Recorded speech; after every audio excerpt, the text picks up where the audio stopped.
Hello. Hello, and a very warm welcome to everyone to our Scat Youth September Spotlight session. Um, Scat Youth is absolutely thrilled to be in partnership with Stonehaven Folk Club and Stonehaven Folk Festival to bring you another Spotlight session here.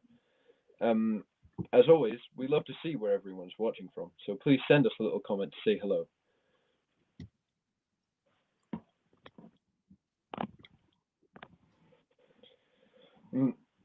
To continue, my name is Rasmus, and today we're going to be joined by bagpiper Malin Lewis.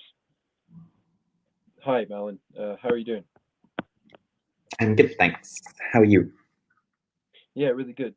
Tonight we are going to be focusing on your transition from playing a traditional kind of formal style of pipe band music uh, into the folk scene and the different changes and all of that. So we're also going to do a Q&A. So make sure those in the audience let us know with some questions in the comments. We also have a couple more performances. We've already seen one performed. So on that note, could you please tell us, Malin, a little bit about yourself and what you just played?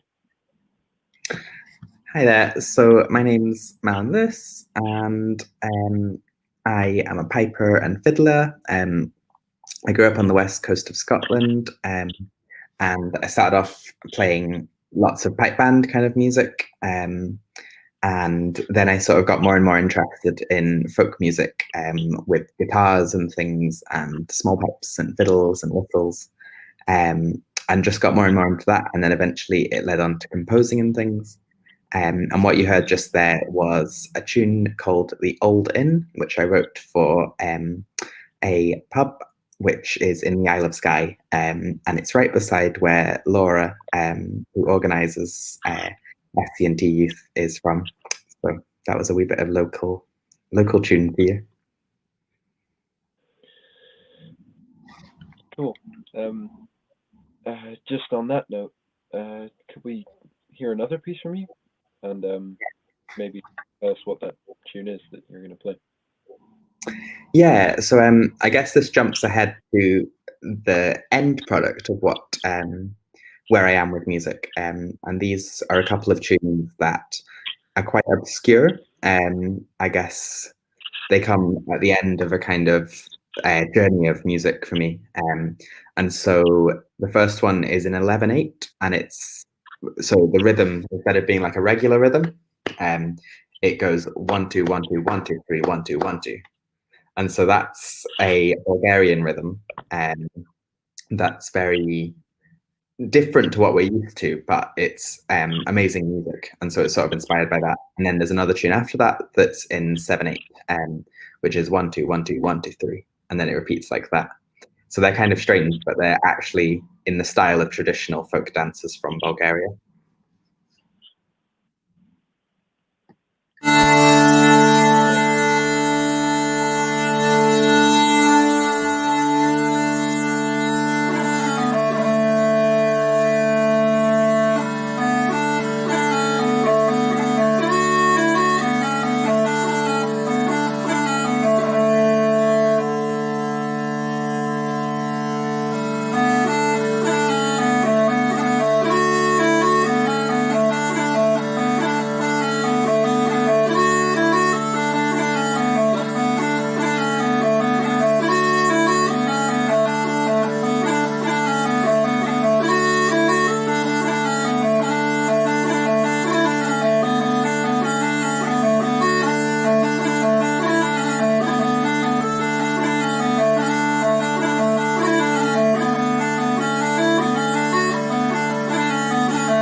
I thought that was brilliant.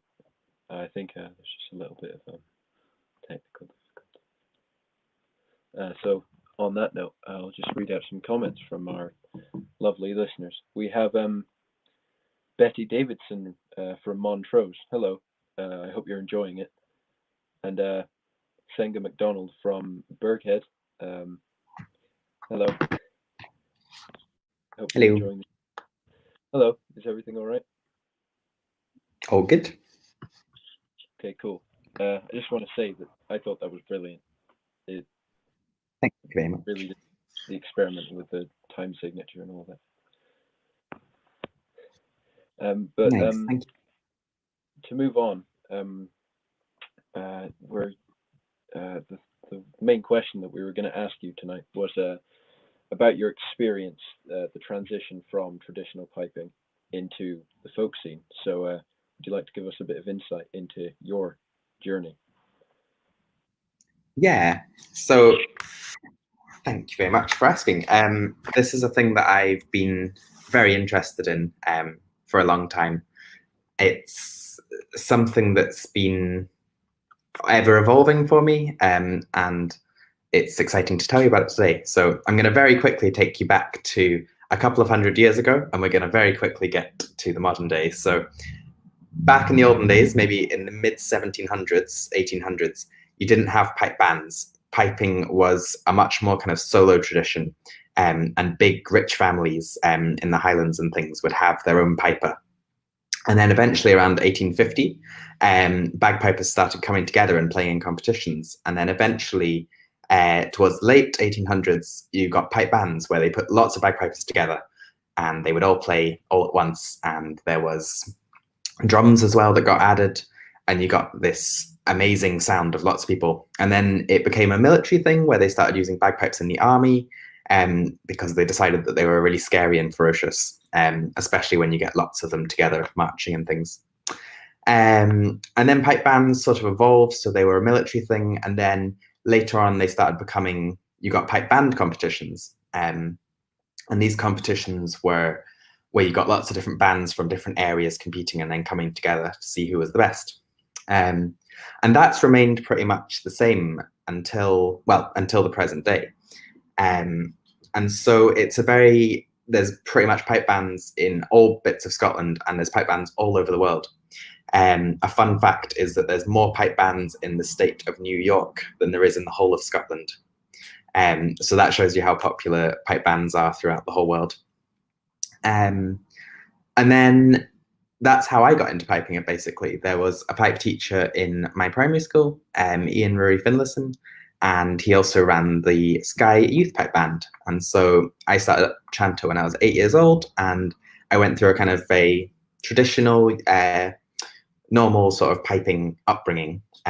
So I started learning on the Chanter, which is the little one that you just play the melody on. And then after a couple of years, I started playing the Highland bagpipes. And then a couple of years on, I joined the pipe band. And that was really good. That was really exciting. I loved being in it, and it was really nice getting to perform to the public and things. But then eventually I just started to get a little bit kind of bored of the music because it had to be one way. There was always saying that there's one correct way to play the tunes and things. So I started to get interested in other music and listening to sort of folky albums, people like Martin Bennett and Ross Ainsley. And I was listening to them and just really enjoying it. And then I sort of discovered these things called small pipes and border pipes, which are like Highland pipes, but they're smaller and quieter, and you play them like with bellows. And then they also are pitched in a different way so that they work better with other instruments like guitars and fiddles. And I got myself a set of these on eBay, just like a crappy old set that was not very well working, but I just got them and started playing on them. And from then on, I was just totally taken by the music. And I started playing in a session locally on the Isle of Skye, and I was getting fiddle lessons as well with Laura at this point because I'd started learning the fiddle. And that was super exciting. And it was just really nice to be able to play music with other people. So I think that's where the main thing was. It was a social pull of playing music with other people. And so I kept playing in pipe bands and sessions, but more and more I got interested in playing with other musicians and less with lots of bagpipes. And so, yeah, that's when I sort of started doing more and more sessions, and then eventually I started hosting my own session in the Old Inn, which is the name of the tune that you heard at the beginning. And me and a guy called Ali Pentland would start doing that. All of that came about because of some very specific pipers back in the 70s and 90s and things. So when you had pipe bands, bagpipes were very sort of stuck to this one idea of what bagpipes are, and they remained almost unchanged for 100 years, back from when pipe bands started to around the 70s. And then there was one guy called Colin Ross who found a set that was really old of these small pipes, and he looked at them and thought someone should be playing them. So he basically reinvented this instrument, and soon some different people started playing it. And all of a sudden, there was this person called Gordon Duncan later on in the 90s, and he started to play like pop music on the bagpipes. So if anyone's heard of the tune Thunderstruck, there was this guy called Gordon Duncan who started to play Thunderstruck on the bagpipes. And so it's a super exciting tune that's kind of like, it's rock music basically. And he started playing this, and then it just sort of blew up, and it was like all of a sudden bagpipes could be different things other than just pipe bands and solo piping.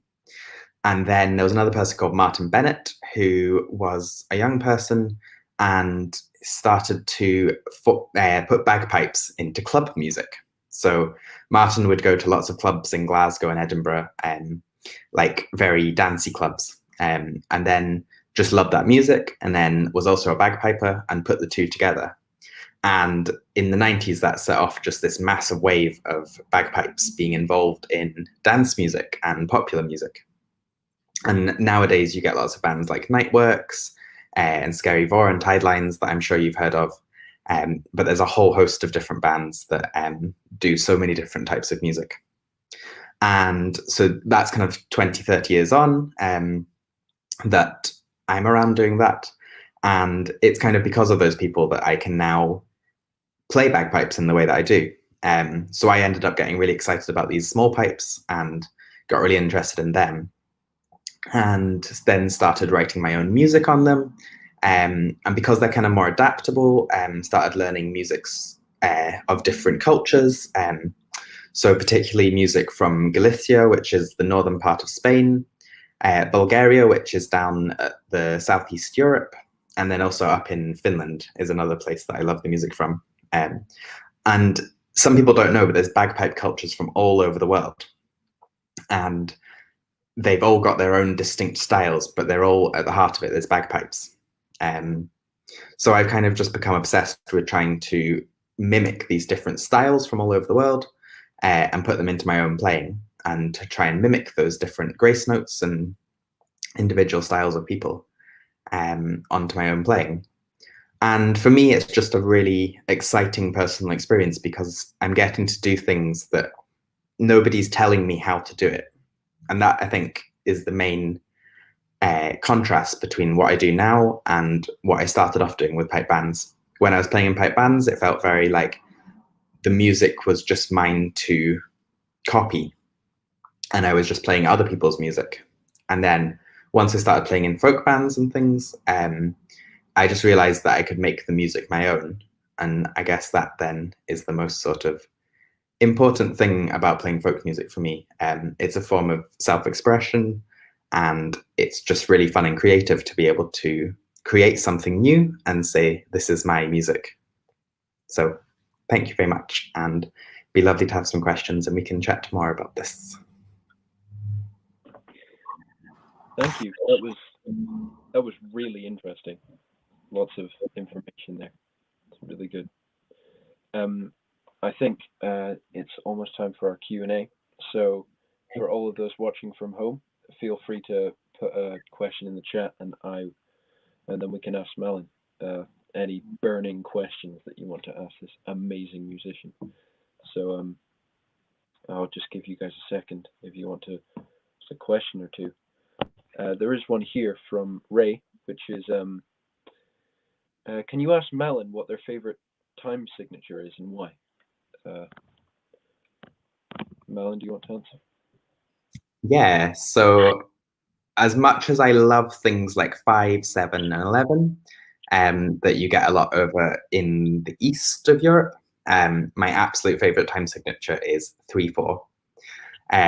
But 3/4 that you find up in Northern Europe, so that's kind of mostly Sweden and Finland, and also in Norway. And the reason for that is because it's, for me, you can feel so many different rhythms within the same one. So although it's 1, 2, 3, 1, 2, 3, within that you can have 1, 2, 3, 1, 2, 3, and you can have 1, 2, 3, 1, 2, 3, and you can also have a very straight 3, 1, 2, 3, 1, 2, 3. And so it's such a diverse time signature.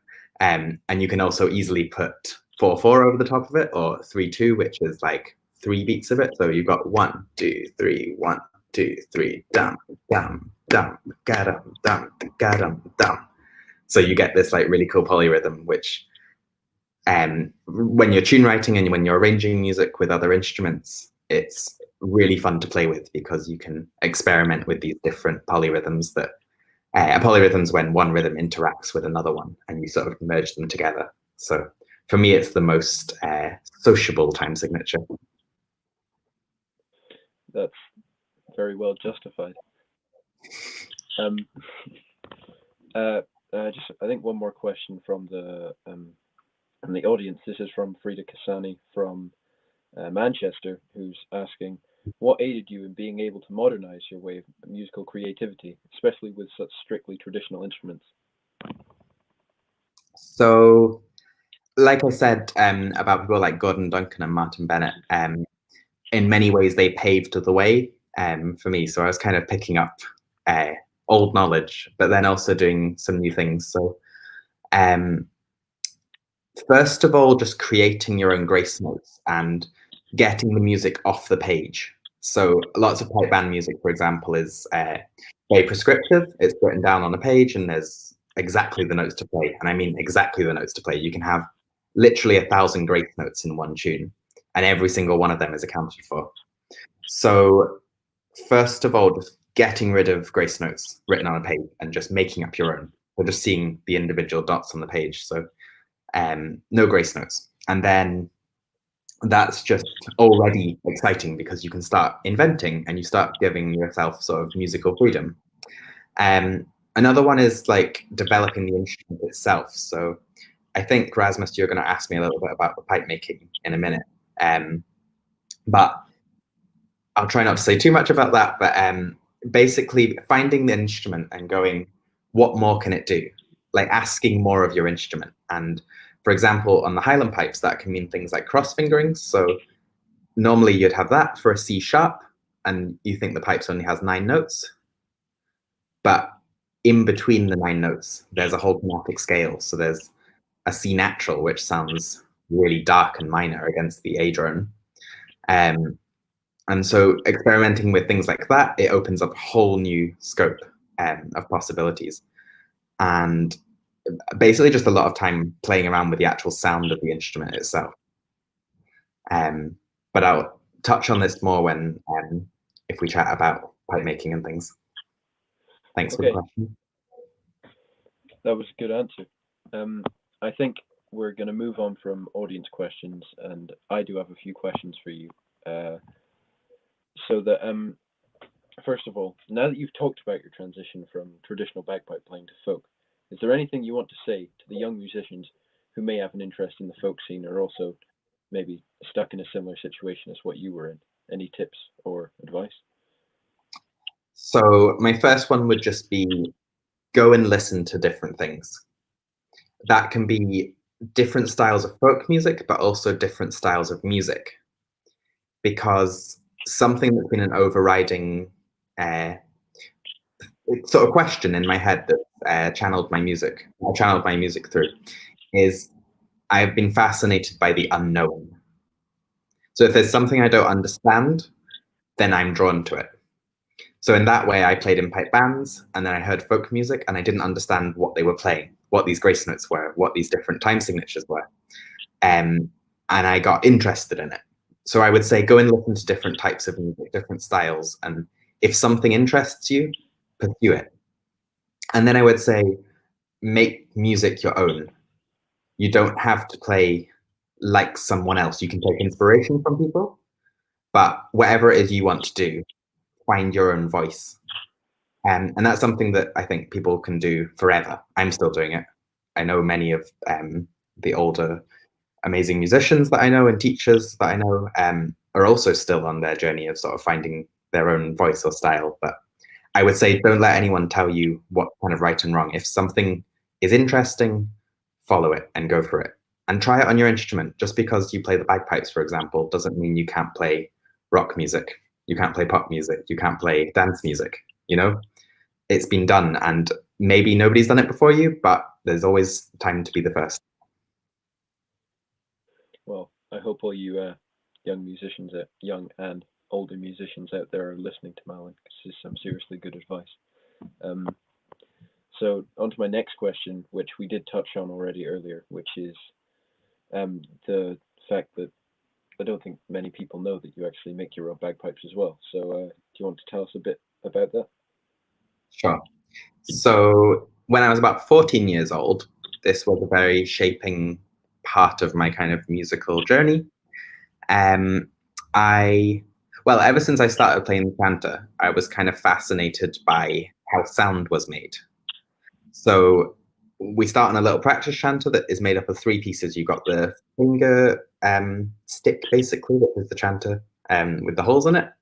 And then you've got a mouthpiece, and then you've got a reed. And the reed has 2 little vibrating blades on it.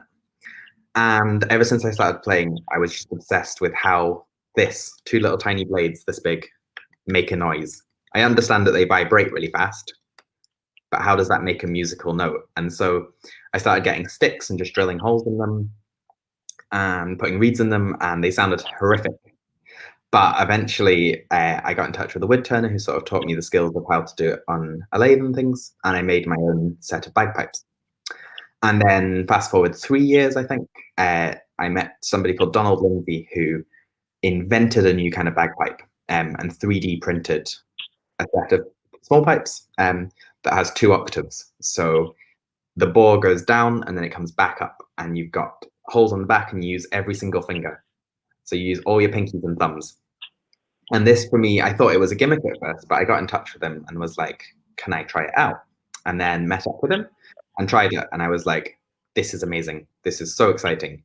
And then I was like, but can I make some like adjustments and try making one myself? And he was like, absolutely, of course. So I started trying to invent my own version of the pipe. And it wasn't actually too difficult. It took quite a lot of experimentation, but in the end, I came up with this version of it with a 2-octave chanter, and it's almost fully chromatic. In other words, you can get all those little notes in between. And that influenced everything from then on, because all of a sudden I had an instrument that could do so much more. And also there's no music written for it, really. So it was super inspiring to be able to compose for it, because all of a sudden you've got an instrument that's capable of more. And so the instrument pushes you as a musician, and it pushes you to kind of use it properly and to be able to use all the different notes.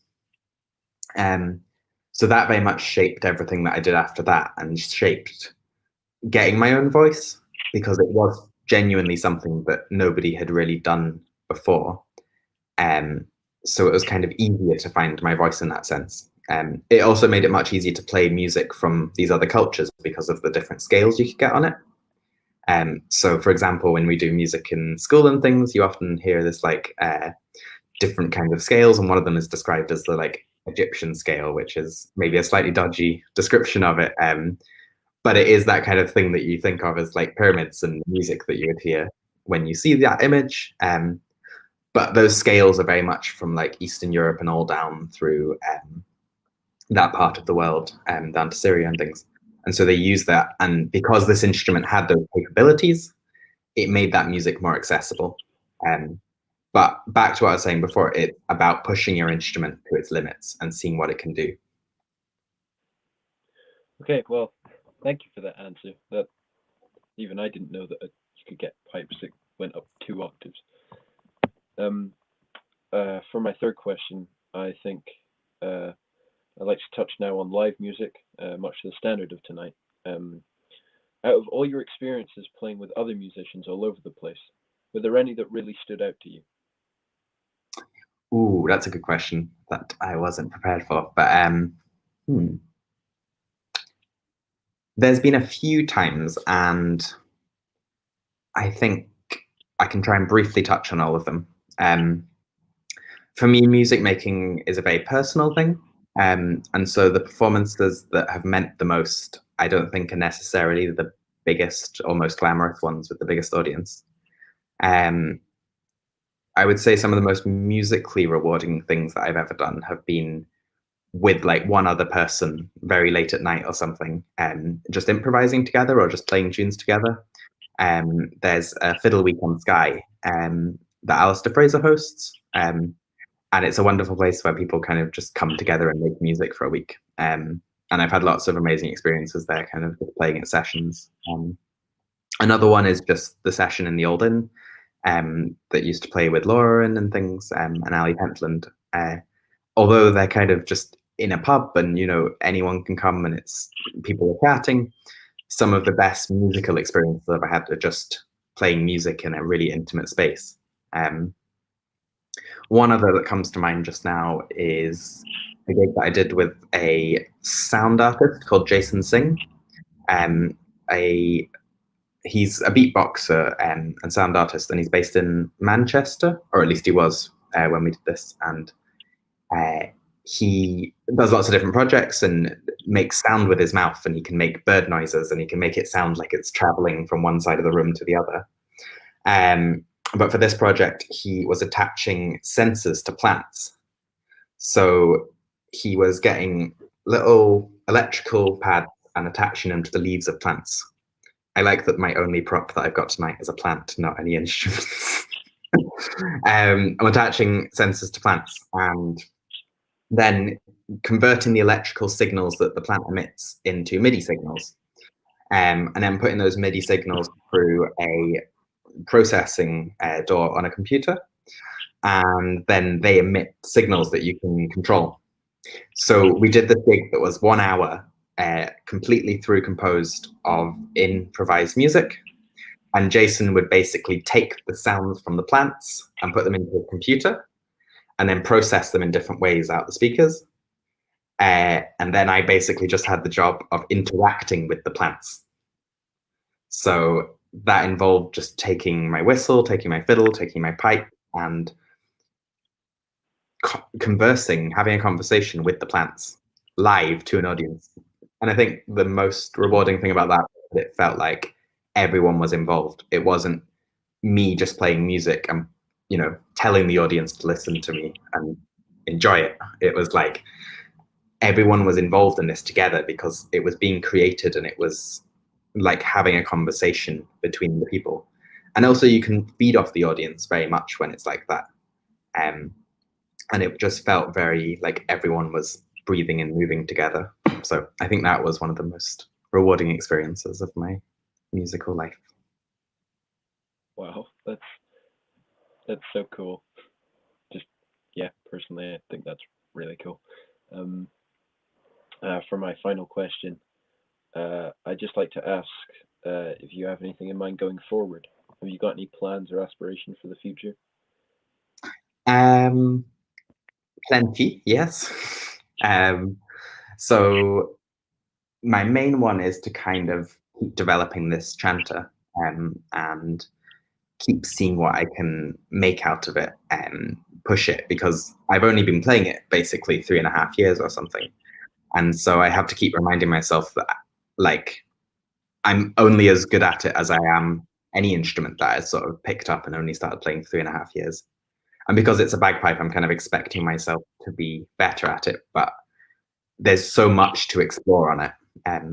So one of it's just pushing that and sort of composing for that instrument. The other one is making music inspired by sort of the space that you're in. So making recordings of cars going past or birds singing and the sound of footsteps on snow, and taking all of those sounds and putting them into a computer and sort of mashing them up and putting different filters on them, and then similarly to the plant, creating a soundscape that then you interact with the bagpipes and with the fiddle and with the whistle. And yeah, that's one project. Another one would be just keep making music, keep interacting with human beings, sharing it with people. There's a ceilidh band that I'm starting up that I just love ceilidh bands because although the focus is less on the music, it's about you sharing something with the audience. And I think especially after COVID and just people coming out of lockdown a bit, I think we're all kind of really craving that just experience of being in a room together and dancing and just enjoying live music. So I'm super excited about the ceilidh band. That's the main thing, I guess, that I'm like, I can't wait to just play for people dancing again and just have that shared experience in a room together. Well, I think that's great that you've got plenty to look forward to and work towards. So I hope everyone's listening. Plenty to look forward to. I think that's the last of my questions. I was wondering, before we finish, if you could possibly give us a live performance on the whistle. Of course, yes. So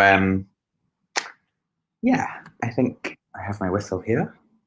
I will give you a wee tune that I learned from my teacher, Ross Ainsley. And this is a really cool album that he did. And it's got lots of different musicians on it, and it's kind of inspired by Ross's time that he spent over in India, and he's got a band called India Alba. So it's kind of got some of those vibes, and the arrangement's really cool. I won't play the arrangement, but I'll play you the tune. It's good fun. So yeah, it goes like this.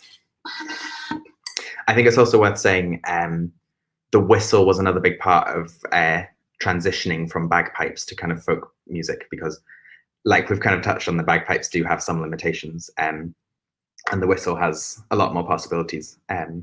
So it's a really good thing for pipers that want to get involved in folk music to pick up and learn. And it's not too difficult. It's not the same fingering as such, but it's on the same track. You know, you're using something like this and you're blowing into it. But it's really good fun.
Wow, well done. That's quite an interesting tune. I've heard it before.